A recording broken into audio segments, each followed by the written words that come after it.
এই গল্পের কাজটা করার জন্য আমি বরগুনা থেকে ঢাকায় এসেছিলাম। আপনি প্রেম করেন তাহলে আপনার গার্লফ্রেন্ডের প্রতি আপনার এই কোয়েশ্চেনটা থাকবে, আসলে তুমি আমার কে। কাজ করতে গিয়ে লাইটের স্ট্যান্ড ভেঙে আমার মাথায় পড়েছিল। তুমি আমার কেতে আসলে কে কে আছেন আরো, তাই তো?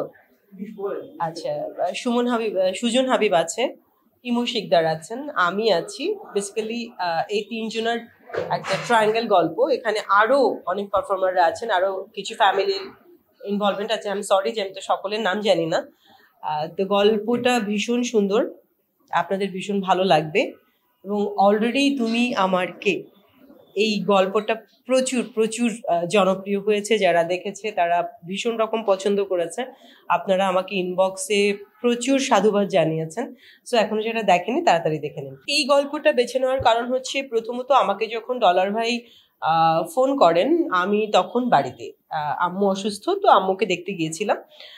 সেখানে আমাকে যখন ডলার ভাই গল্পটা বলেন, আমি সত্যিই গল্পটা শুনে এত ভালো লেগেছে, আমি বলছি আমি আসবো, আপনি ডেট ফিক্স করেন, আমি কাজ করতে আসবো।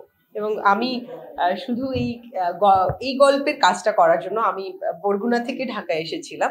না, আমি ঢাকাতেই থাকি, কিন্তু আমি ওই সময়টাতে বাড়িতে ছিলাম। তো গল্পটা শুনে আমার ভীষণ ভালো লেগেছে। কারণ হচ্ছে, হয় না, আমরা তো কাজ করতে চাই এবং যারা গল্প ভালোবাসি, গল্প ভালোবেসে কাজ করি, আপনারা দেখলেই বুঝতে পারবেন কেন এই গল্পটাতে কাজ করেছি। তাহলে আর এই প্রশ্নটা থাকবে না।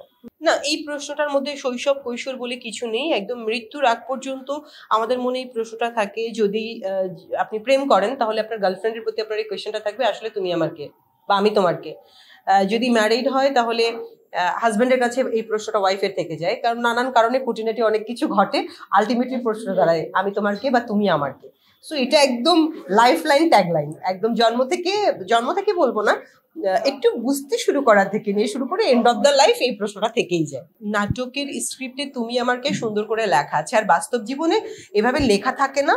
আমরা হুট করে গিয়ে কাউকে প্রশ্নও করি না যে তুমি আমার কে, এটা বলিও না। কিন্তু আমরা যেভাবে তাকাই না, তাতে হাজারবার প্রশ্ন করা হয়ে যায় যে তুমি আমার কে। হ্যাঁ, কাজ করতে গিয়ে লাইটের স্ট্যান্ড ভেঙে আমার মাথায় পড়েছিল। আমি তখনই ডলার ভাইকে বলছিলাম যে ভাই, এত বড় একটা ব্যথা পেলাম, তো নিশ্চয়ই মানুষ পছন্দ করবে কাজটা। এবং আলহামদুলিল্লাহ আপনারা পছন্দ করেছেন।